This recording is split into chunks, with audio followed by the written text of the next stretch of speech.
Avatar Meher బాబాకి జై. జై బాబా అండి, అందరికీ జై బాబా. థ్యాంక్ యూ బాబా. జై బాబా రజనీ గారు, థ్యాంక్ యూ. జై బాబా అండి. జై బాబా. ప్రార్థనా గీతంతో ఈరోజు ఈ సహవాసం ప్రారంభించినందుకు జై మెహర్ బాబా.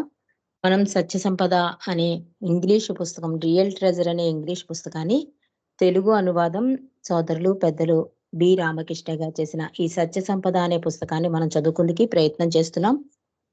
మనం ప్రెజెంట్ పరిచయంలో ఉన్నాం. పరిచయంలో ఈ రుస్తుం బి పల్హాటి అంటే ఇంగ్లీష్‌లో ఈ పుస్తకాన్ని రాసిన రచయిత భావాలని తెలుగులో మనం తెలుసుకుంటున్నాం. అతనేం చెప్తున్నాడంటే 1981లో నేను మెహర్ బాబా గురించి పరిచయం అయింది నాకు. కానీ ఫస్ట్‌లో ఈ బాబాలు వీళ్ళందరూ మామూలు బాబాలే అనుకున్నాను. కానీ డిస్కోర్సెస్ చదవడం వల్ల ఈయనలో ఒక ప్రత్యేకత ఉంది అని గ్రహించి జీవిత చరిత్ర చదవడం మొదలెట్టాను. చదివిన కొద్దీ నన్ను సంశయంలో పడేసింది అని చెప్తున్నాడు. బాబా జీవిత చరిత్ర చదివిన కొద్దీ సంశయంలో పడేసింది. కానీ బాబా ఒకసారి మౌనం బ్రేక్ చేస్తాను, ఒకసారి మౌనం ఉంటాను. ఇలా ఎందుకిలా అంటున్నారు అని ఒక సంశయంలో నేను పడేసినప్పుడు, నాకప్పుడు తెలిసింది. నేను బొంబాయి సెంట్రిక్ వెళ్తూ ఉండేవాడిని. అక్కడ బావూజీ వచ్చినప్పుడు మండలి అనేవాళ్ళు ఉన్నారని నాకప్పుడు తెలిసింది. సరే బావూజీని కలిసాను. బావూజీని కలిస్తే అసలు కలిసి ఆయన ప్రశ్నలు అడుగుదాం అనుకున్నాను. కానీ మళ్ళీ తర్వాత తిరిగి బావూజీని కలవకూడదనుకున్నాను. కానీ బావూజీ నుంచే ఫోనొస్తుంది రుస్తుం బి పలహాటికి కలవమని. అప్పుడు వెళ్ళినప్పుడు తనడిగిన ప్రశ్నలకి బావూజీ చెప్పిన సమాధానాలు, అందులో ఒక సమాధానం నాకు చాలా నచ్చింది అని చెప్తున్నాడు రుస్తుం బి పలహాటి. అంతేకాక ఈ మండలి వారిని కలుసుకోవడం తన భాగ్యం అని చెప్తున్నాడు. ఎందుకంటే కొన్ని సమస్యలకి పరిష్కారం బాబా మాటల్ని మండలి ద్వారా విని నాకు చాలా అవగాహన అయింది. నాకిన్ని బాధలుండేవి. చాలా అనారోగ్య పరిస్థితిలో ఉండేవాడాయన. నా బాధలే బాబా దగ్గరికి తీసుకొచ్చాయని నాకప్పుడు అర్థమైంది. మెహరాబాద్ వచ్చాక నా ఆత్మలో పరిపుష్టిని పొందుతున్నట్లుగా అనుభూతిని పొందానని కూడా ఈ పరిచయంలో రుస్తుం బి పల్హాటి చెప్తున్నాడు. అంతేకాక నేను మండలి వారిని కొన్ని ప్రశ్నలడిగాను. ప్రశ్న ఒకటైనా సమాధానాలు రకరకాలుగా ఉండేవి. చాలా అద్భుతంగా అని చెప్తున్నాడు. నిన్నటి రోజు వరకు అంతవరకు తెలుసుకున్నామండి. ఈ రోజు విషయంలోకొద్దాం. ఈ మండలిలో మనసారితో కలిస్తే మనసారి అనేవారట. అంటే ఈ చైతన్య భూమికలు ఇలాంటి ప్రశ్నలేస్తూ ఉండేవాడు రుస్తుం బి పల్హాటి.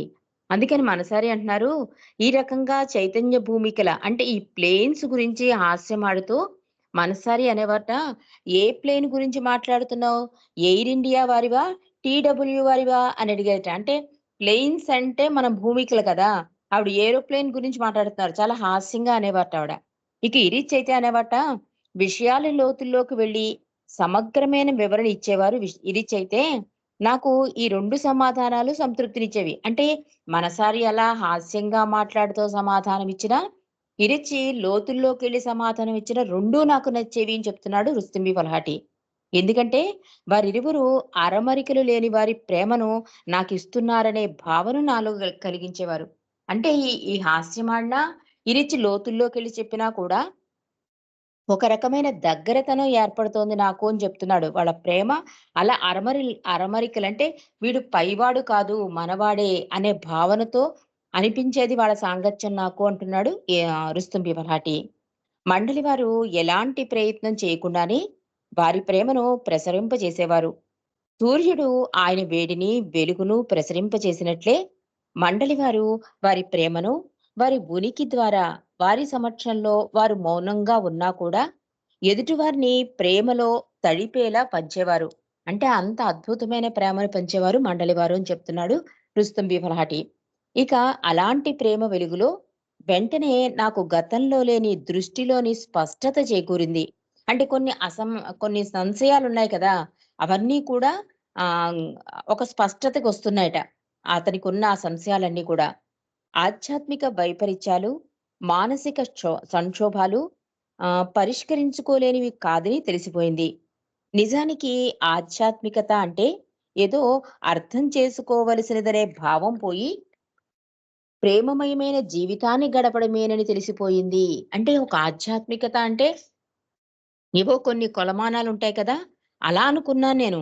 ఇక్కడికి ఎప్పుడైతే వచ్చానో, మెహరాబాద్ అయితే వచ్చానో, మండలి సాంగత్యంలో ఎప్పుడైతే గడుపుతున్నానో, నాకేమవుతుంది, నా దృష్టిలో అంటే నేను చూసే విధానంలో మార్పు అంటే స్పష్టత కలుగుతోంది అంటున్నాడు.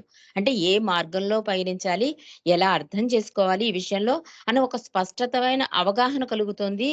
అంతేకాకుండా ఈ ఆధ్యాత్మిక వైపరీత్యాలు, మానసిక సంక్షోభాలు పరిష్కరించుకోలేనివి అనుకుంటూ ఉంటాం కదా!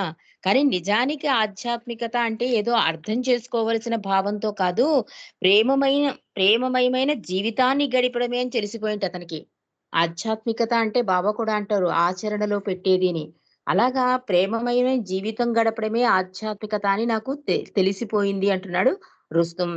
అది అంత సులభమైనది. మెహరాబాదు, మెహరాజాదుల వాతావరణంలో మండలి వారి సమక్షంలో జీవించేదే జీవితమని నాకు అనుభవపూర్వకంగా తెలిసింది. నిజానికి అదే అనుభవించదగిన జీవనం అంటే.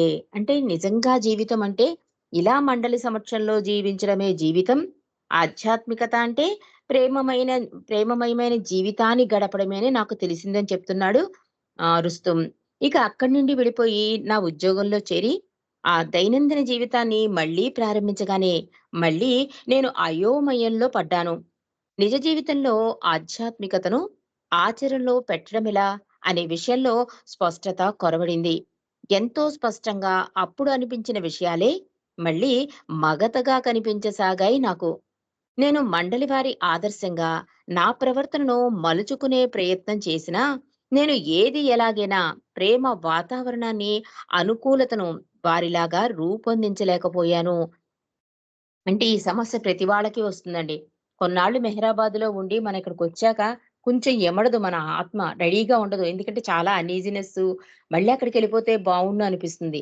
'రుస్తుం బి ఫల్హాటి' కూడా అలాగే అనిపించింది. ఎప్పుడైతే మండలితో సాంగత్యం, ఆ వాతావరణం అదంతా కూడా చాలా హాయనిపించి ఇంకా ఆచరణ చేసేయొచ్చు ఆధ్యాత్మికత అనుకున్నాడు. అంటే ఆ ప్రేమమయ జీవితాన్ని సాగించేద్దాం అనుకున్నాడు. కానీ ఎప్పుడైతే తనక్కడి నుంచి వచ్చేసి తన డ్యూటీ చేసుకుంటున్నాడో అప్పుడు అవగతమైందట. ఆధ్యాత్మికత అన్నది ఈ ప్రేమ వాతావరణాన్ని ఇవన్నీ కూడా రూపొందించుకోలేకపోయాను అని చెప్తున్నాడు. మళ్ళీ ఇంకొక అవకాశంతో మెహరాజాదులకు వెళ్లి అక్కడి వాతావరణంలో మండలి వారితో నేను చేసిన సంభాషణల ద్వారా మళ్ళీ నా మార్గం సుగమమైంది. అంటే అక్కడున్నంత సేపు బావుంటోంది. బయటికొచ్చేసాక మళ్ళీ ఆచరించడం కష్టమైపోతోంది. అంతా అయోమయంలో పడిపోతున్నాను. ప్రతీదీ మళ్ళీ సంశయం వచ్చేస్తోంది. మళ్ళీ నేను మెహరాజాద్ వెళ్లి మళ్ళీ మండలి వాడితో కూర్చుంటే మళ్ళీ సాధ్యమవుతుంది అనిపిస్తోంది అంటున్నాడు. ఈ పుస్తకంలో మున్ముందు చెప్పబోయే చిన్న సంఘటనలు నా ఈ సందర్శన వల్ల నాకు కలిగిన అనుభూతులను, ఊహను కొంతవరకు మీకు కలిగిస్తాయి. వాటిలో అధిక భాగం బాధల గురించినవే. ఎందుకంటే సాధారణంగా ప్రపంచంలో చాలా మందికి గల ఒకే రకమైన ప్రశ్న ఏమిటంటే, భగవంతుడు ప్రేమమయుడైతే ప్రపంచంలో ఎన్ని బాధలెందుకు? భగవంతుని నమ్మడానికి చాలా మందికి అదొక పెద్ద అధిగమించలేని అవరోధం.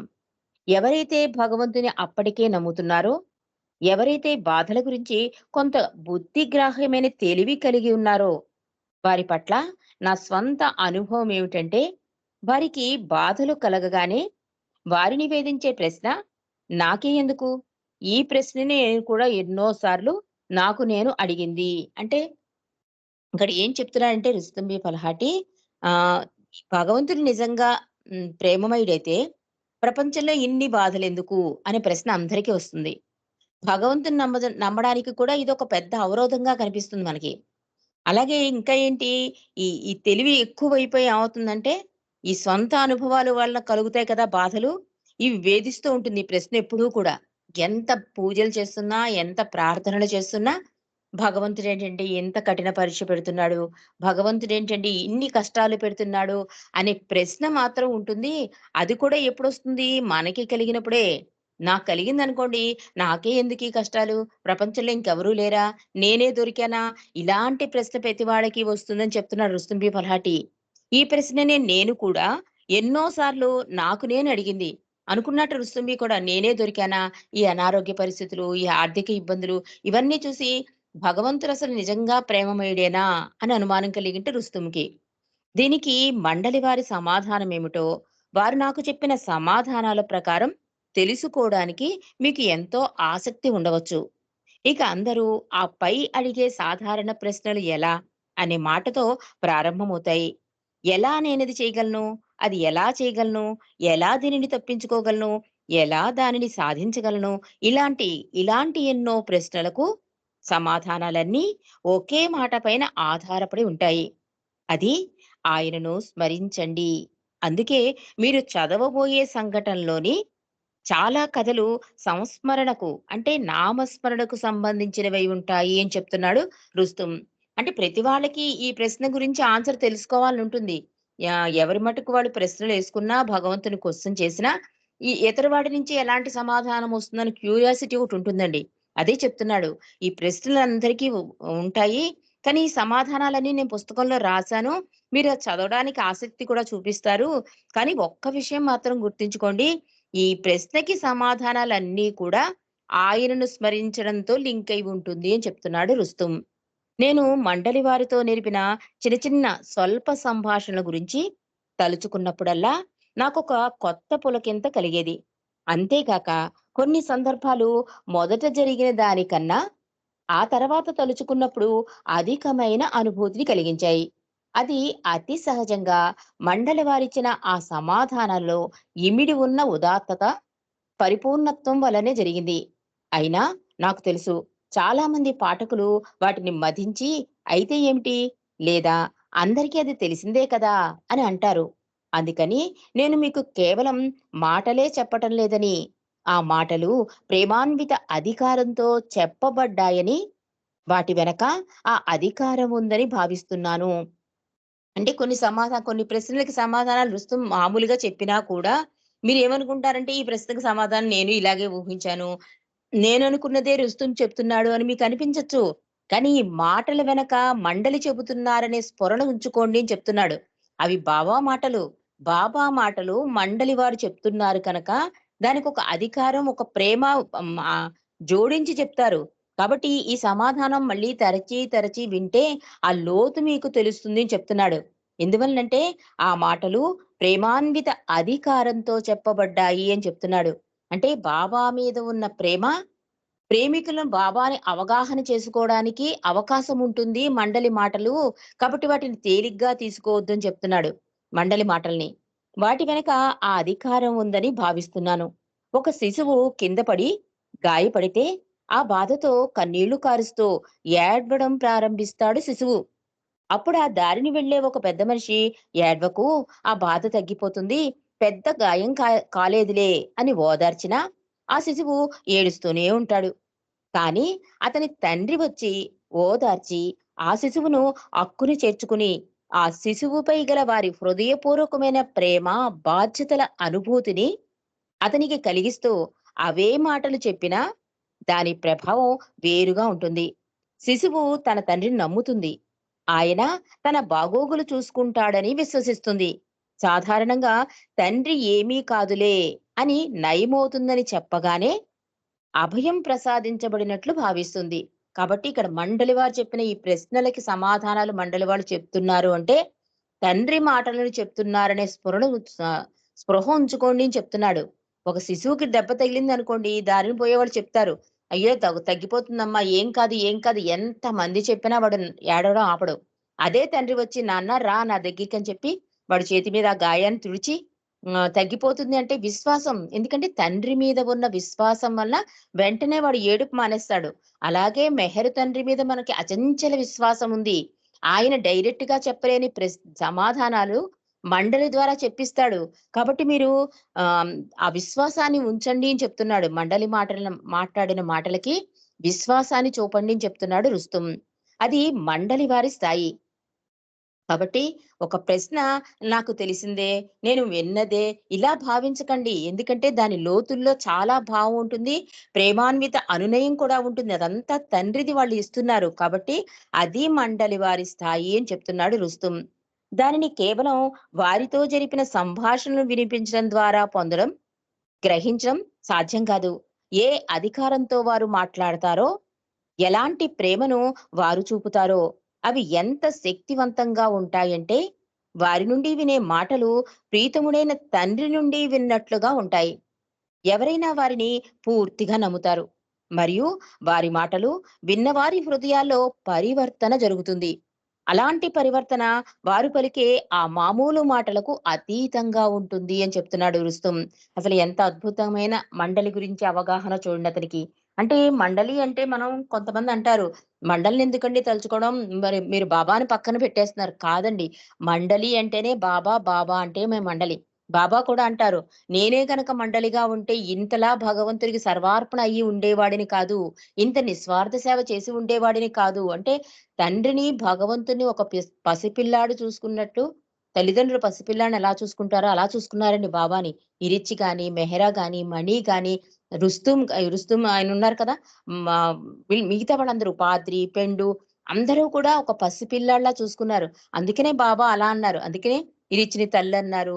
మెహరా అయితే ఇంక మరీ చంటి బిడ్డలా బావాని చూసుకుంది. ప్రతీదీ కూడా ఆయనకి ఏది సంతోషమో అదే కోరింది. అందుకే ప్రీతముడికే ప్రీతమురాలైపోయింది. కాబట్టి వాళ్ళ స్థాయి అలాంటిది. కాబట్టి వాళ్ళు చెప్పే మాటలు మనకు బాధ కలిగించినా కూడా అవి ప్రీతముడైన తండ్రి మాట్లాడుతున్నాడని భావించండి. అందుకే మణిజా మాట్లాడుతున్నప్పుడు గాని, ఇరిచ్చి మాట్లాడుతున్నప్పుడు గాని బాబా ప్రెజెన్స్ ఫీల్ అయ్యామండి అని చెప్తూ ఉంటారు పెద్దలు. అంటే అవి బాబా మాటలండి అక్కడ. ఇరిచ్చి, మణి మాటలు కాదు. బాబాయే వచ్చి మాట్లాడిస్తాడు వాళ్ళ చేత. కాబట్టి ఇది గమనించండి అని చెప్తున్నాడు. అలాంటి ప్రవర్తన వారు పలికే ఆ మామూలు మాటలకు అతీతంగా ఉంటుంది. మండలి వారితో ఉండి, వారితో కొంతకాలం గడిపిన వారికి ఈ కథలు మండలితో వారు గడిపిన కాలాన్ని, ఆ మధుర స్మృతుల్ని గుర్తు చేస్తాయని నేను ఆశిస్తున్నాను. మండలి వారితో గడిపిన అలాంటి అనుభూతులు అలాంటి అనుభూతులు లేని వారికి ఇవి ప్రేమ సుగంధపు ఇసుమంత పరిమళాన్ని ఆఘ్రాణించేలా చేస్తాయని ఆశిస్తాను. అంతేగాక మండలి వారితో కొంత సమయం గడపడం అనేది ఎలాంటిదో ఊహించే అవకాశాన్ని కలిగించి, బాబా పైన వారికి గల ప్రేమ ఎంత ఘనమైనదో, అలాగే వారిపై బాబాకు ఎంత ప్రేమ ఉండేదో ఊహించడానికి అవకాశం కలిగి, తద్వారా పరిపో పరిపోషితులవ్వకుండా ఉండలేరని నేను భావిస్తున్నాను. అంటే ఎవరైనా మనం మండలితో కలిసి ఇప్పుడు ఆయనతో కూర్చోలేదనుకోండి, ఈ పుస్తకం అందుకు సహకరిస్తుందని చెప్తున్నాడు. ఈ పుస్తకం చదవడం వలన, వాళ్ళ సమాధానాలు వినడం వల్ల, వాళ్ళ సాంగత్యంలో గడిపిన అనుభూతి కలుగుతుంది. మండలితో గడిపిన సాంగత్యానుభూతి కలుగుతుంది ఈ పుస్తకం వలన అని చెప్తున్నాడు రుస్తుంబి ఫల్హాటి. అలా ఈ పుస్తకాన్ని సత్య సంపదగా మనకి పరిచయం చేశాడు రుస్తుంబి ఫల్హాటి. రేపటి నుంచి చాప్టర్స్ లోకెళ్దామండి.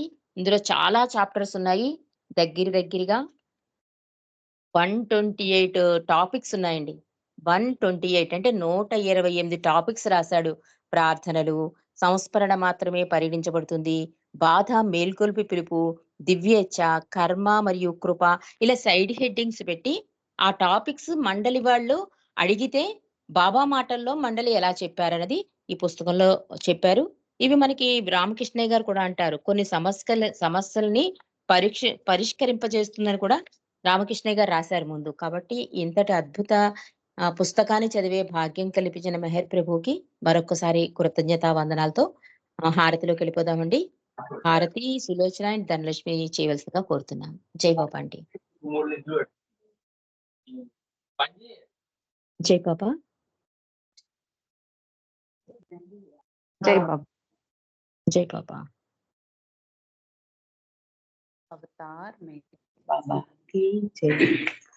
సనాతన పురుషుడవు నీకే ప్రభుమా మనసు హారతులు పలుకకే ఎదలు దోచిన నీకివేమా ప్రేమ హారతులు సనాతన పురుషుడవు నీకే ప్రభుమా మనసు హారతులు పలుకకే ఎదలు దోచిన నీకివేమా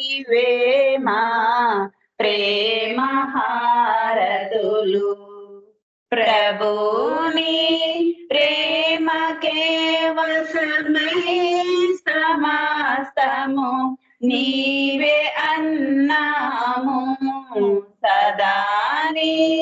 నామస్మరణములో ఇలాగే బ్రతుకుచున్నాము.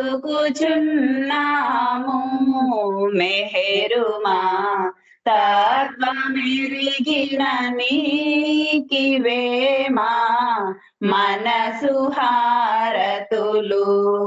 అనా ప్రేమతో ఆదరించిన నీకివేమా ప్రేమ హారతులు. కనులలో నిండిపోయెను నీదు రూపం మందహాసముతో కనగనిను పండిపోయెను మా తపన నీదు చింతనతో. అనంత ప్రేమమయుడవు నీకివేమా మనసు హారతులు. అనాదిగా అవతరించిన నీకివేమా ప్రేమ హారతులు. ఎలాగో నిన్ను చేరుటకే కదా మా ప్రాకులాటంతా.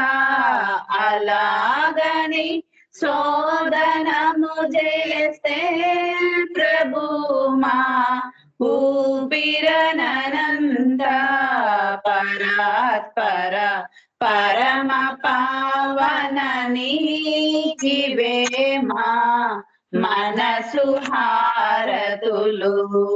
అగోచర ఆది అంతములేమి నీకే ప్రేమ హారతులు. సనాతన పురుషుడవు నీకే ప్రభుమా మనసు హారతులు. పలుకకే ఎదలు దోచిన నీకివేమా ప్రేమ హారతులు. పలుకకే ఎదలు దోచిన నీకివేమా ప్రేమ హారతులు. अवतार मेहर बाबा की जय। अवतार मेहर बाबा की जय। अवतार मेहर बाबा की जय। जय बाबा अंदरिकी जय मेहर बाबा। रजनी गाరు जय मेहर बाबा। మా స్వామి సెలవీయవయ్యా నీ సేవకై మేము మరల వచ్చెదమయ్యా. చల్లని మా స్వామి సెలవీయవయ్యా నీ సేవకై మేము మరల వచ్చెదమయ్యా. మెహరునామమే నిత్యం కీర్తించులాగు. మెహరునామమే నిత్యం కీర్తించులాగు. ఎల్లవేళల నిన్ను స్మరించులాగు. ఎల్లవేళల నిన్ను స్మరించులాగు. చల్లని మా స్వామి సెలవీయవయ్యా నీ సేవకై మేము మరల వచ్చెదమయ్యా. నీ సేవలో మేము తరించులాగు. నీ సేవలో మేము తరించులాగు. ప్రేమతో దీవించి సెలవీయవయ్యా. ప్రేమతో దీవించి సెలవీయవయ్యా. సెలవీయవయ్యా సెలవీయవయ్యా సెలవీయవయ్యా. अवतार मेहर बाबा की जय। अवतार मेहर बाबा की जय। अवतार मेहर बाबा की जय। अंदर की जय बाबा। జై బాబా అండి అందరికీ జై. జై బాబా అండి అందరికి.